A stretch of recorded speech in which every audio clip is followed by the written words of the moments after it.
ഞാൻ doctor Girija Mohan. Happy healthy kids ടൈമിലേക്ക് വീണ്ടും സ്വാഗതം.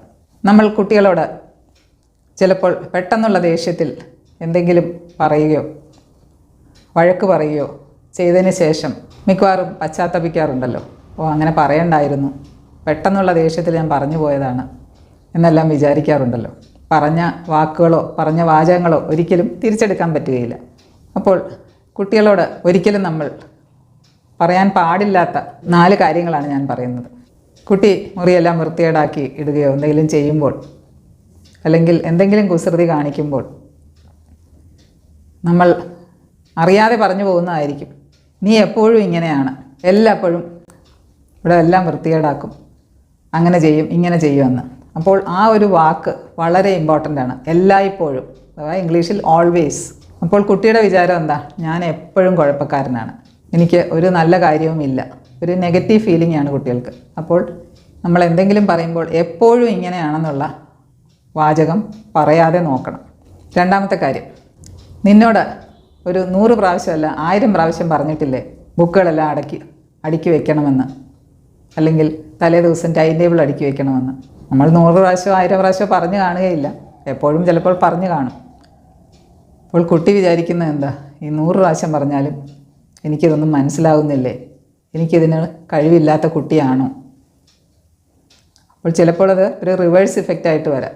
അതുകൊണ്ട് അങ്ങനെയുള്ള കാര്യങ്ങളും പറയുന്നതിന് മുമ്പ് ഒന്നുകൂടെ ആലോചിച്ചിട്ട് വേണം കുട്ടികളോട് പറയാൻ.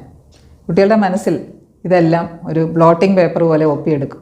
പിന്നെ അത് മനസ്സിലിരുന്ന് ഇങ്ങനെ എന്തുകൊണ്ടാണ് ഇങ്ങനെ പറഞ്ഞതെന്നാണ് ഒരു 90% കുട്ടികളും വിചാരിക്കുന്നത്. പിന്നെ മൂന്നാമത്തെ കാര്യമാണ്, ഞാൻ നേരത്തെയുള്ള വീഡിയോയിലും പറഞ്ഞിട്ടുണ്ട്, ഒരു കുട്ടി വഴക്ക് പറയുമ്പോഴോ എന്തെങ്കിലും ഒരു കാരണത്തിനോ കരയുമ്പോൾ ഓടി വന്ന് അച്ഛനോ അമ്മയോ പറയുന്നതാണ്, ഒന്ന് കരച്ചിൽ നിർത്തിക്കേ, എപ്പോഴും ഇങ്ങനെ കരച്ചിലാണ് എന്നുള്ള ഒരു രീതിയിൽ പറയും. ശരിക്കും പറഞ്ഞാൽ കുട്ടികളുടെ ഇമോഷൻസ്, വിഷമങ്ങളും പുറത്തേക്ക് കാണിക്കുന്നത് അവർക്ക് കരച്ചിൽ വഴി മാത്രമേ ഉള്ളൂ. അപ്പോൾ നമ്മൾ കുട്ടി ആ ഒരു ഇമോഷൻസ് പുറത്തേക്ക് കാണിക്കുമ്പോൾ നമ്മൾ കരച്ചിൽ നിർത്തുമെന്ന് പറയുമ്പോൾ കുട്ടിക്ക് അത് ആ വിഷമങ്ങളോ വികാരങ്ങളോ പുറത്തേക്ക് കാണിക്കാൻ വേറെ മാർഗമില്ല. അവർ പിന്നെ അത് അടക്കി ഇരിക്കുകയും ചെയ്യും, അത് ഭാവിയിൽ ദോഷം ചെയ്യുകയും ചെയ്യും.